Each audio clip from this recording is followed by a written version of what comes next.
ನನ್ನ daily life ರೂಟೀನೆಲ್ಲ ನೀವು ನೋಡಿರ್ತೀರ. ಬೆಳಗ್ಗೆ 5 ಗಂಟೆಗೆ ಎದ್ದೇಳು, 1 ಅವರ್ ಓದು, ಆಮೇಲೆ ಜಿಮ್ ಮುಗಿಸು, ಆಮೇಲೆ ಮನೆಗೆ ಬಾ, ಮತ್ತೆ ಫ್ರೆಶನ್ ಅಪ್ ಆಗು, ಮೆಡಿಟೇಷನ್ ಮಾಡು, ಪೂಜೆ, ಊಟ, ತಿಂಡಿ, ಮತ್ತೆ ಸಂಜೆವರೆಗೂ ಓದು, ಆಮೇಲೆ ನೈಟ್ ವಾಕಿಂಗು, ಅಷ್ಟೇ.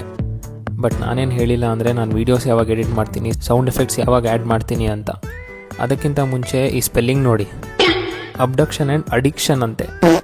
ಒಬ್ರು ಆಂಟಿ ಬಂದು ಕೇಳಿದ್ರು ಯಾವುದು ಇದು ಹೊಸ ಮೆಷಿನ್ ಅಂತ. ಅವ್ರಿಗೆ ಆಂಟಿ ಇದು ಅಬ್ಡಕ್ಟರ್ ಎಕ್ಸಸೈಸ್ ಮಾಡ್ತಾ ಮಾಡ್ತಾ ಅಡಿಕ್ಟ್ ಆಗೋಕ್ಕೆ ಹೊಸ ಮೆಷೀನು ಅಂತ ಹೇಳಿ ಸರಿಯಾಗಿ ಎಕ್ಸಸೈಸ್ ಎಲ್ಲ ಹೇಳ್ಕೊಟ್ಟೆ. ಮತ್ತು ಟಾಪಿಕ್ಗೆ ಬರೋಣ. ವೀಡಿಯೋ ಎಡಿಟ್ ಯಾವಾಗ ಅಂದರೆ ಈ ಡೈಲಿ ರೂಟೀನ್ ಫಾಲೋ ಮಾಡಬೇಕಾದ್ರೆ. ನನಗೆ ನೆನ್ನೆದು ವೀಡಿಯೋಸ್ ಇರುತ್ತೆ, ಅದನ್ನೆಲ್ಲ ಸಂಜೆ ವಾಕಿಂಗ್ಗೆ ಹೋದಾಗ ಅಲೈನ್ ಮಾಡಿರ್ತೀನಿ. ವಾಕಿಂಗ್ ಮುಗಿಸ್ಕೊಂಡ್ಬಂದು ಅದಕ್ಕೆ ವಾಯ್ಸ್ ಓವರ್ ಕೊಡ್ತೀನಿ. ನೆಕ್ಸ್ಟ್ ಡೇ ಅದಕ್ಕೆ ಬೆಳಗ್ಗೆಯಿಂದ ಸಂಜೆವರೆಗೂ ನಾನು ತಗೊಳ್ಳೋ ಬ್ರೇಕ್ಸಲ್ಲಿ ಅಂದರೆ ತಿಂಡಿ, ಊಟ ಮಾಡಬೇಕಾದ್ರೆ ಸೌಂಡ್ ಎಫೆಕ್ಟ್ಸ್ ಎಲ್ಲ ಆ್ಯಡ್ ಮಾಡ್ತೀನಿ. ಇನ್ ಕೇಸ್ ಆಗಿಲ್ಲ ಅಂದರೆ ಮತ್ತೆ ವಾಕ್ ಟೈಮಲ್ಲಿ ಫೈನಲೈಸ್ ಮಾಡ್ತೀನಿ.